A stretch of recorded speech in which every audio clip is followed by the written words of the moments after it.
ये कहानी मैथ्यू नाम के एक लड़के के ऊपर आधारित है जो अपनी बोरिंग लाइफ से परेशान होकर एक गर्लफ्रेंड बनाना चाहता है और उसके साथ दिन रात घपाघप करना चाहता है। पर इसी बीच उसकी मुलाकात एक घपाघप स्टार से होती है। और फिर इसके बाद मैथ्यू के साथ आगे क्या होता है। मूवी की शुरुआत में हम मैथ्यू नाम के एक लड़के को देखते हैं जो पढ़ाई में बहुत अच्छा होता है, पर इतना होशियार होने के बाद भी वो बहुत बोरिंग था, जिस वजह से कॉलेज की कोई भी लड़की उसमें इंटरेस्ट नहीं लेती थी। ये मैथ्यू का आखिरी साल था और वो अपनी हायर एजुकेशन की फीस के लिए स्कॉलरशिप लेने की तैयारी कर रहा था। पर मैथ्यू इन सबसे भी खुश नहीं था, क्योंकि उसने आज तक कुछ ऐसा नहीं किया था जिससे वो बाद में याद रख सके, और उसने अपनी पूरी जिंदगी सिर्फ पढ़ाई करने में ही निकाल दी थी। इसलिए एक दिन मैथ्यू डिसाइड करता है कि अब से वो भी वही चीजें करेगा जो उसके साथ के लोग कर रहे थे, जैसे लड़कियां पटाना और घपाघप करना। इसी बीच मैथ्यू के घर के बगल में डैनियल नाम की एक बहुत ही खूबसूरत लड़की रहने के लिए आती है। डैनियल इतनी ज्यादा खूबसूरत थी कि वो दिखने में किसी सुपर मॉडल से कम नहीं लग रही थी। रात को मैथ्यू फोन पर बात कर रहा होता है और तभी उसकी नजर डैनियल की खिड़की पर जाती है जो कि कपड़े बदल रही थी। ये देखकर मैथ्यू का छोटा चेतन जाग जाता है और फिर वो भी छुपकर डैनियल को देखने लगता है। पर तभी डैनियल मैथ्यू को उसे देखते हुए देख लेती है और वो सीधा उसके घर आ जाती है। तभी डैनियल के डैड उसे नीचे बुलाते हैं, जिसको सुनकर डैनियल की फटकर 64 हो जाती है। अब मैथ्यू डरते हुए नीचे आता है, पर तभी उसके डैड उसे बोलते हैं कि डैनियल इस शहर में नई आई है और उसे यहाँ के बारे में कुछ नहीं पता, इसलिए तुम इसकी हेल्प करो और इसके साथ जाओ। अब जब ये दोनों साथ में जा रहे होते हैं, तभी डैनियल मैथ्यू से पूछती है कि तुम्हें बिना कपड़ों के मेरे खरबूजे कैसे लगे, जिस पर मैथ्यू से बोलता है कि वो खरबूजे नहीं संतरे थे। ये सुनकर डैनियल की सटक जाती है और वो मैथ्यू को बोलती है कि चल तू अब अपने कपड़े उतार और मुझे अपना केला दिखा। अब डैनियल जबरदस्ती मैथ्यू के सारे कपड़े उतरवा देती है। फिर जब मैथ्यू पूरी तरह नंगा हो जाता है तो डैनियल उसे कार से उतार कर उसके कपड़े लेकर भाग जाती है। पर थोड़ी देर बाद डैनियल वापस आ जाती है और वो मैथ्यू को बोलती है कि वो सिर्फ उसके साथ मजाक कर रही थी। इसके बाद वो दोनों साथ बैठकर बातें करने लगते हैं और कुछ ही देर में उन दोनों में अच्छी दोस्ती भी हो जाती है।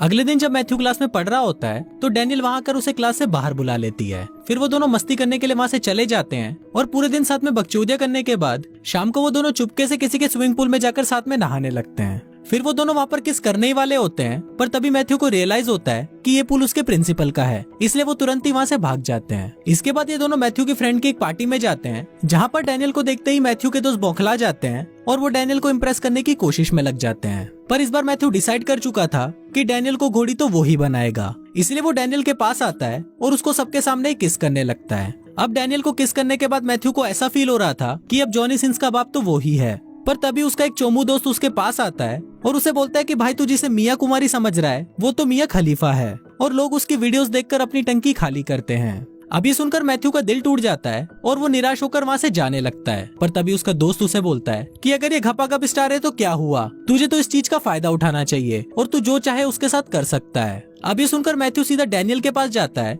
जो उसकी माँ के साथ बैठकर उसकी बचपन की फोटोज देख रही थी। वहाँ मैथ्यू डैनियल को बोलता है कि आओ मैं तुम्हें तारों के शहर ले चलता हूँ, और फिर वो दोनों साथ में एक होटल में जाते हैं जहाँ मैथ्यू डैनियल को घोड़ी बनने के लिए बोलता है। अब डैनियल भी समझ गई थी कि मैथ्यू उससे क्या चाहता है, जिस पर डैनियल उसे बोलती है कि तुम मुझे गलत समझ रहे हो, मैंने घोड़ी बनने का काम तो कब का छोड़ दिया है। डैनियल बताती है कि पहले मैं किसी के लिए भी घोड़ी बन जाया करती थी, पर अब मैं वैसा कुछ नहीं करती, और ये बोलकर वो डैनियल से नाराज होकर वहाँ से चली जाती है। अगले दिन मैथ्यू डैनियल से माफी मांगने उसके घर जाता है, जहाँ पर उसे एक और आदमी मिलता है जिसका नाम कैली था। मैथ्यू कैली से पूछता है कि तुम डैनियल को कैसे जानते हो, जिस पर कैली उसे बताता है कि मैं डैनियल का प्रोड्यूसर हूँ और साथ ही मैं इसका एक्स भी हूँ।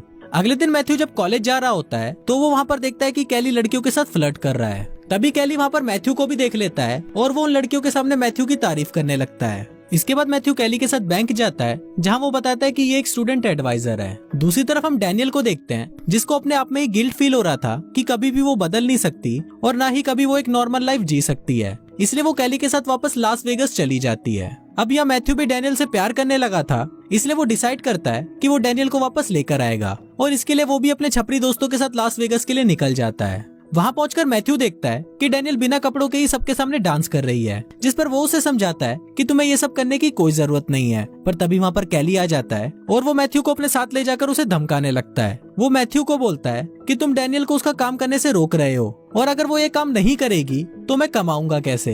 अब कैली के इतना धमकाने पर भी मैथ्यू डैनियल के पास वापस जाता है और उसे समझाता है कि तुम्हें ये सब नहीं करना चाहिए, क्योंकि तुम इससे बेटर लाइफ डिजर्व करती हो। अगले दिन जब मैथ्यू अपने घर पर होता है तो वहाँ पर डैनियल उसे उसके कॉलेज के लिए लेने आती है। फिर जब वो दोनों कॉलेज जा रहे होते हैं तो मैथ्यू उसे अपने साथ प्रॉम में जाने के लिए पूछता है। आज मैथ्यू के लिए बहुत ही इंपॉर्टेंट दिन था, क्योंकि अगर आज उसने अपने स्कॉलरशिप के एग्जाम को पास कर लिया तो वो हायर स्टडीज के लिए एक बड़े कॉलेज जा सकता है। पर तभी एग्जाम के दौरान कैली वहाँ पर आ जाता है और वो मैथ्यू को उठाकर वहाँ से ले जाता है, क्योंकि मैथ्यू ने डैनियल को वहाँ से भगाकर उसके $30,000 का नुकसान करवा दिया था। इसके बाद कैली उसे कुत्तों की तरह मारता है और अपनी पूरी भड़ास निकालने के बाद वो मैथ्यू को ड्रग्स देकर किसी ह्यूगो नाम के आदमी के घर पर उसकी ट्रॉफी चोरी करने के लिए बोलता है। फिर जब मैथ्यू वहाँ पर चोरी करने जाता है तभी कैली पुलिस को फोन कर देता है, जिस वजह से पुलिस उसे पकड़ने आ जाती है। पर तभी वहाँ पर मैथ्यू के दोस्त आ जाते हैं और उसे बचाकर अपने साथ ले जाते हैं। इसके बाद मैथ्यू डैनियल के साथ कॉलेज में स्कॉलरशिप की स्पीच देने जाता है, जहाँ पर मैथ्यू को वो ड्रग्स का नशा चढ़ने लगता है और वो स्पीच की जगह सबके सामने उल्टी सीधी बातें बोलने लगता है, जिस वजह से उसे वो स्कॉलरशिप नहीं मिलती।